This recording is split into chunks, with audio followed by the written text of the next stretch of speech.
Alors, bien le bonjour. Nous avons l'opportunité, la chance d'avoir Grégoire avec nous. Alors, petit reportage à l'occasion du temps des fêtes. Alors, mon cher Grégoire, bien content de te voir en avant de moi à distance, c'est bien certain. Et je te laisse d'abord dire ton premier mot que tu veux adresser à nos amis québécois et canadiens. Alors, voilà, à toi de parler. Écoute, tu me donnes une belle occasion, une très belle occasion de m'adresser à tous les amis de Saint-Camille, au Canada, au Québec, tous ceux, tous ceux et celles qui continuent depuis des années à lutter pour nous permettre de poursuivre cette aventure qui est de libérer l'homme, redonner la dignité à toutes ces personnes. Je voulais déjà, en leur nom, au nom de tous ces oubliés de notre continent, au nom de tous ces abandonnés, vous dire un grand merci. Un grand merci parce que l'année commence à terminer.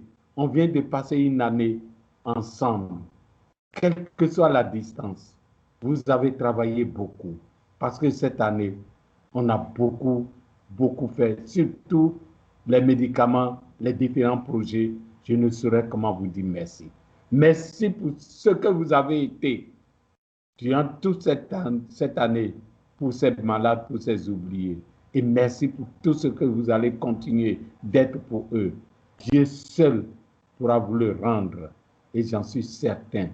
Merci à vous tous. Je n'ai pas de mots. C'est un grand plaisir pour moi ce soir de m'adresser à vous et d'écouter les questions que mon frère Jean-Paul va me poser pour qu'on puisse partager ensemble ce plaisir que j'ai en ce moment avec vous. Voilà ce que je peux dire, mon frère Jean-Paul, à tous les amis de Saint-Camille, tous ceux et celles qui ont continue d'avoir des soucis pour ces malades. C'est un grand plaisir pour moi. Merci. Ben, c'est bien, Grégoire. Alors, j'ai envie de te poser une question toute simple, mon cher Grégoire. C'est celle de nous dire qu'est-ce que c'est qui te réconforte le plus ces moments-ci à travers tout ce que tu as à gérer dans les différents centres, peu importe ces trois pays, que ce soit la Côte d'Ivoire, le Togo ou le Bénin. Qu'est-ce qui te réconforte le plus ces temps-ci dans ce que tu vis ben, à tous les jours, quoi? Écoute, mon premier réconfort en ce moment, c'est ce temps que je partage avec toi, Jean-Paul, et à travers toi, tous les amis du Québec. Parce que cette année, vous avez tellement fait, les amis de Saint-Camille au Québec, aussi bien sûr en Europe. Surtout, tu as vu les tonnes de médicaments qu'on a payés cette année. Tu as remarqué les tonnes de médicaments. C'est incroyable. Qui pouvait penser? Mais vous avez initié un appel qui a porté du fruit et qui nous a permis d'avoir au moins un peu d'accalmie en ce qui concerne les médicaments durant cette année. C'est ça qui me pousse d'abord à dire un grand merci. Oui, vraiment. Et puis, le travail sur le terrain, je ne peux pas vous te raconter, Jean-Paul. J'en suis heureux parce que tu vois, la Saint-Camille continue de grandir. Malgré la pandémie, malgré le virus, la Saint-Camille continue son chemin. C'est ça qui est fort. C'est ça qui est fort. Je ne peux pas te dire, cette année, on a reçu même des médecins, des neurologues qui sont tombés mentalement malades et qui ont fait recours à Saint-Camille. Nous avons toutes sortes de catégories. Et Oui. ça, c'est une grande joie. Tu as vu, je t'ai envoyé une image d'une dame la dernière fois. On m'a appelé du fond du Burkina, plus de 1500 kilomètres.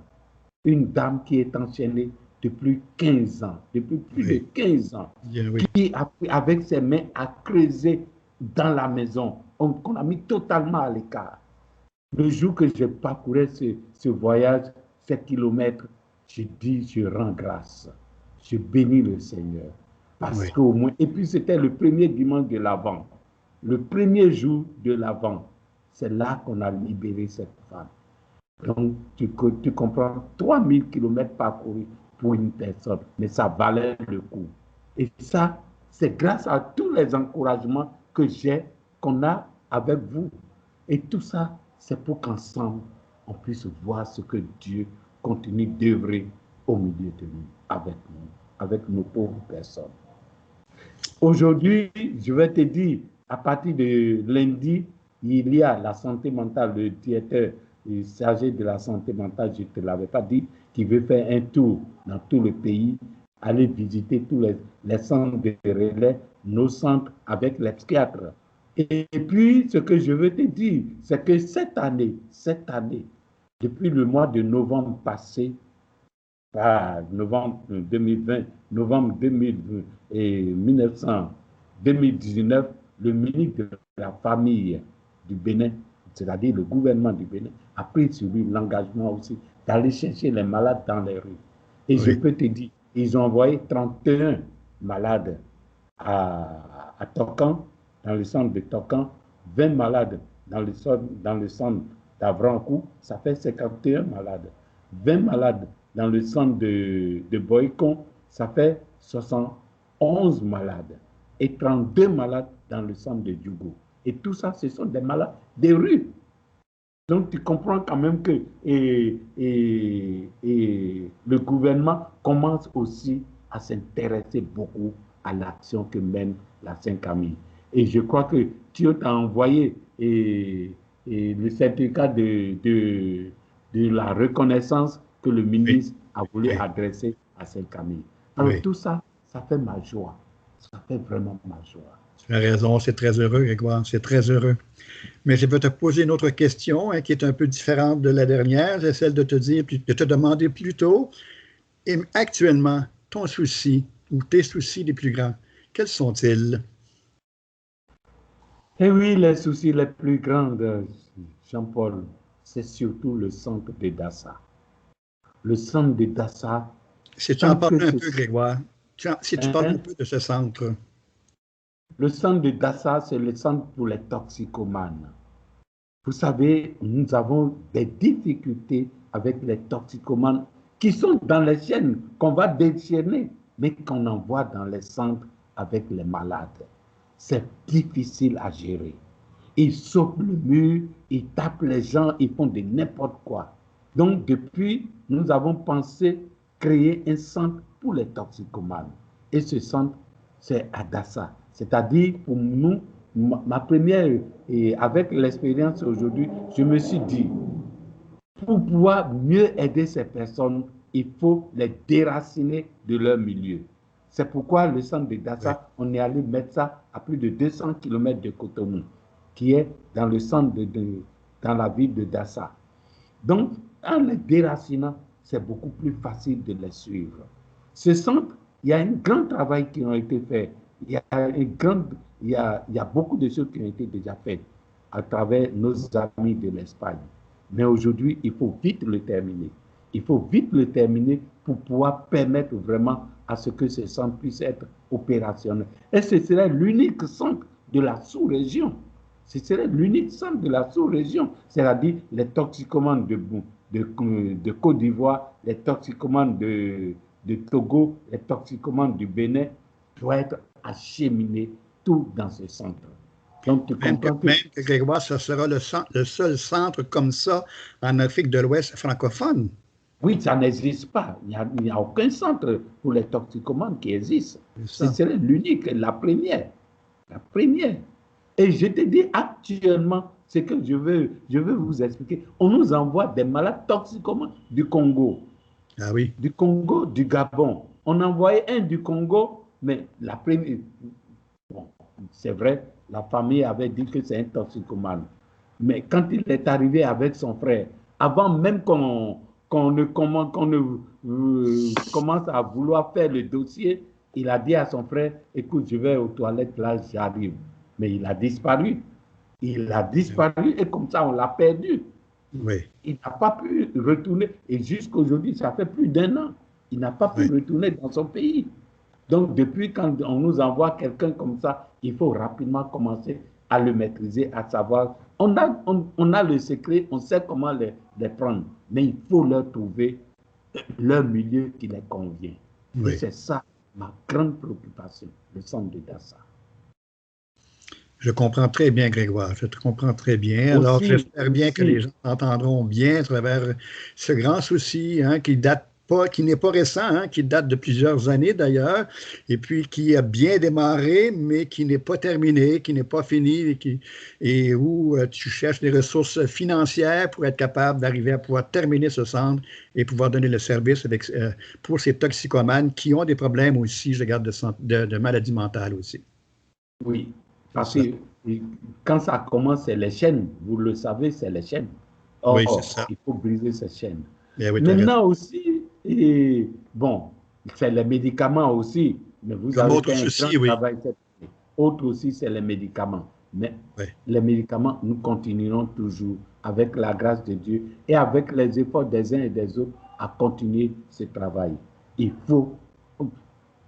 C'est le moment de ne plus baisser les bras. Parce que la chose a pris. Surtout lorsqu'on voit des malades qui sont rétablis et qui s'occupent des autres malades, tu ne peux pas imaginer. D'ailleurs, je vais te donner un exemple. Il y a un toxicomane, un grand toxicomane, Jean-Paul, qui il prend du cocaïne, héroïne, il fait tout. Un jeune du rien du tout. Il y a 1 an et quelques, son père m'a appelé. Ils sont venus me trouver à la maison avec sa mère. Monsieur, aidez-moi. Je ne sais pas comment faire. Mon fils, c'est mon Benjamin. Mais je ne sais pas comment. J'ai dit, écoutez, ils sont à Cotonou. J'ai dit, le mieux, je vais l'envoyer au Togo. Parce que les toxicomanes, comme je vous ai dit, la meilleure manière de les traiter, c'est de les déraciner. Je l'ai envoyé à Palimé. Oui. À Palimé, on a pensé à-dessus. Aujourd'hui, ce garçon est entièrement récupéré et il a sa grande sœur qui est au Gabon. Son papa, on lui a demandé qu'est-ce qu'il veut faire. Il dit, je veux poursuivre mes études. Oh, si tu vois son père, sa mère aujourd'hui, ils sont tellement heureux. Ils l'ont pris. C'est du Gabon, il y a 1 semaine qu'ils m'ont appelé avec joie.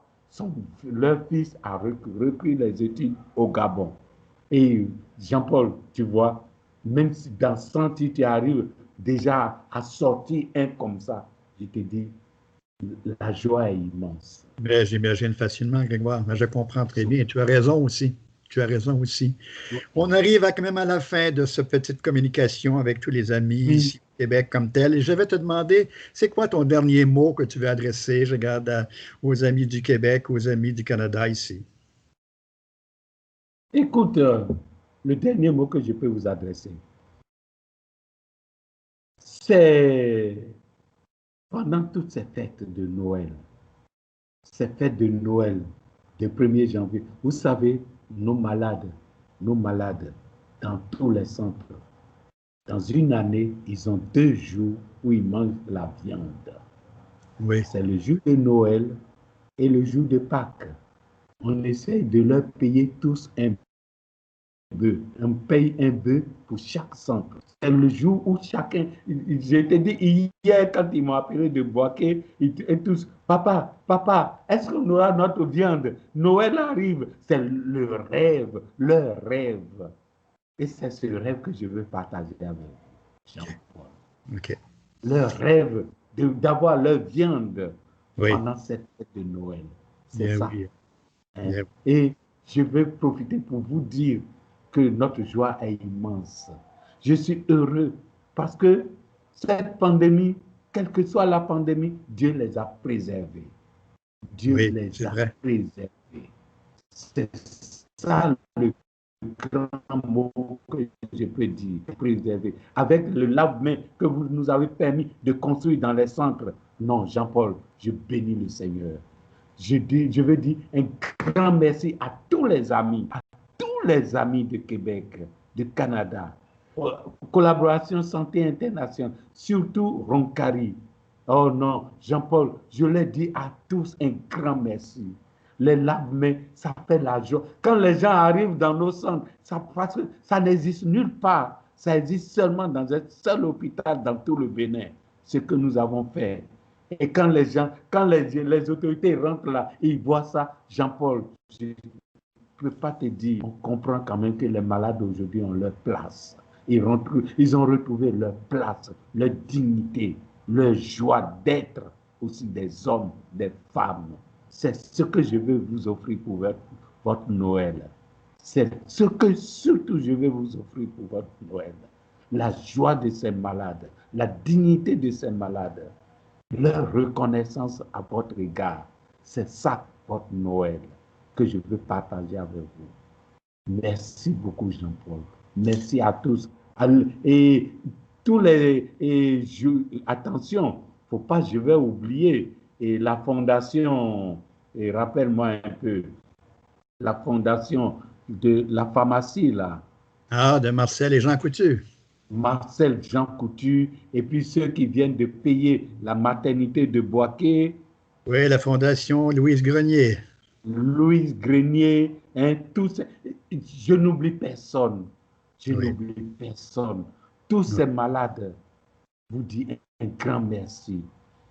La fondation, tous ces différentes fondations. Même le gouvernement québécois aussi.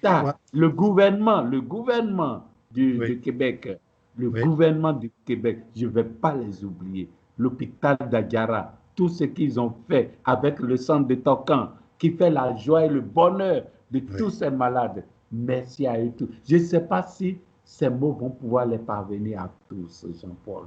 J'y verrai. Je dis et je répète, le grand Noël que je leur offre, c'est la dignité et la joie que ces malades ressentent aujourd'hui au fond de leur cœur. C'est ça la grande joie de Noël que je vous offre. Merci à vous. Merci à tout un chacun. Merci et à tous les amis de Saint-Camille. Merci au conseil d'administration de Saint-Camille, à tous les membres de... Je veux parce que je veux oublier personne. D'accord? Merci à vous. C'est bien, mon cher Grégoire. Alors, salut bien et au plaisir prochain à venir, tout simplement. Merci, Grégoire. Bye-bye.